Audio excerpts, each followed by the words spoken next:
So what does it mean to be a Title I school? Title I Part A is part of the Elementary and Secondary Education Act, and it simply provides financial support to schools that have high numbers or high percentages of students that come from low-income families to help make sure that all students can meet the challenging state academic standards. So it provides funds for us to purchase what we need to help make that happen.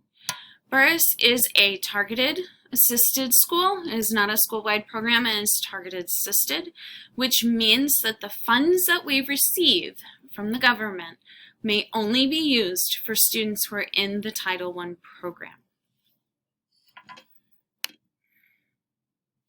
So how does Title I help Burris?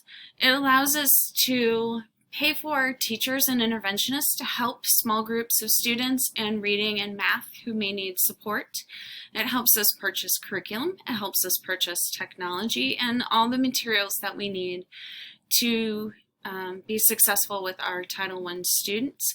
It also provides professional development for our staff.